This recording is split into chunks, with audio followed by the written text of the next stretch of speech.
Hey, here we have a segment from gbnews where they discuss an article in the Daily Mail about how the wages and pay rises of the CEOs from companies at the centre of the cost of living crisis seem out of touch with reality and the wider picture. Although somehow these three presenters seem more out of touch than the ridiculous pay rise. Let's first have a quick look at the article and then we can see their reaction. I will link the article below. So, in a nutshell, the article says that after analysing bonuses for the CEOs from companies within the FTSE 100, there has been a drastic rise in CEO pay and bonuses that are out of step with the wider economic situation, with Tory MP Andrew Percy saying that these CEOs are acting like vultures. So I guess Tories aren't always wrong. But anyway, the article states that various sectors including energy, food retail and finance have seen eye-watering pay rises, in some cases going up as high as 122%. The article also highlights that the energy companies have had massive subsidies from the government. So not only are we paying for their bonuses for our bills, we are also paying for it with our taxes. Let's have a look to see what gbnews had to say. So, kicking off in depth, we're going to have a look at the Mail first. Lewis, what are they leading with for Sunday? Well, they are leading with, you see, you don't have it because it's not on the screen. You should have saved it, but you threw it on the ground there. Sorry about that. Fat cats cash in on cost of living squeeze. Bank and energy bosses branded vultures as Mail on Sunday exposes rocketing pay at the expense of hard-hitting families. And this is an incredible report. Do you know what they have shown? They have shown that the executives at the top 100 companies in Britain make way more money than the average worker. I was going to ask, Lewis, is this really news? I mean, I was pretty much aware that these multimillionaires were earning millions. This is not what the article is about. That's such a smug mischaracterization of the points being made.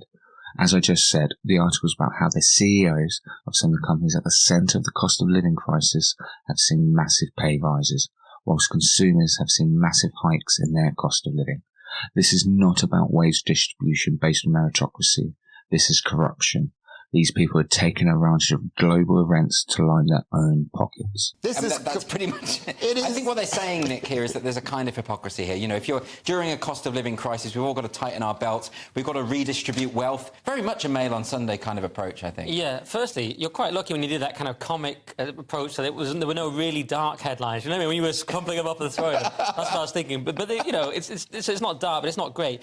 Yeah, well, look, one thing is it's wealth inequality. Lockdowns contributed towards it, of course. Government spending did contribute to higher inequality in COVID, but how did it contribute to CEOs getting obscene pay rises? This is caused by greed and poor government policy.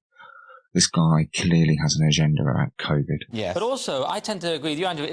I tend to think it is a sort of natural Pareto distribution. I can't get that worked up. Pareto's distribution is the 80-20 rule. It's an empirical principle which basically means the evidence for it is anecdotal and not based on pure logic.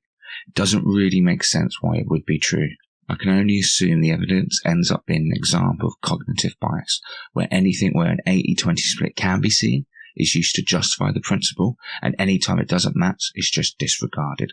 But anyway, what does it even mean? Like, 20% of the people deserve 8% of the money? Or is he saying 80% of the work is done by 20% of the people? To use an empirical principle to justify CEOs getting a massive pay rise at the literal expense of the average worker is just insane. Socialists will shout at me, but of course this always seems to be the case. There's the ultra-rich, and they're always there. Again, these people are already rich. This is an article where they're saying these people have taken advantage of the cost of living crisis to line their own back pockets from the consumer and the taxman. I think isn't the issue that, energy bosses in particular, I suppose just poetically speaking, it doesn't look good, does it? What does he mean, poetically speaking? It's morally wrong and exploitative in a very direct sense. The people in gbnews are such brown noses to the rich. You know, when the energy bosses are making all of this people and the rest of us are going to be paying huge energy bills this winter and the government aren't going to subsidise it, that's the issue, isn't it? We don't like that. No, it isn't the issue. The issue is people like to complain, and this is in every country. I think especially with British people, they just naturally, they don't like the idea that someone's doing better than them. But no. I have no idea who this guy is, but this is a disgraceful take. First off, ironically, he is complaining about people complaining. Second off, he's talking down British people. But anyway, it's not about people disliking success. This is about a group of CEOs taking advantage of a situation to enrich themselves at the expense of everybody else.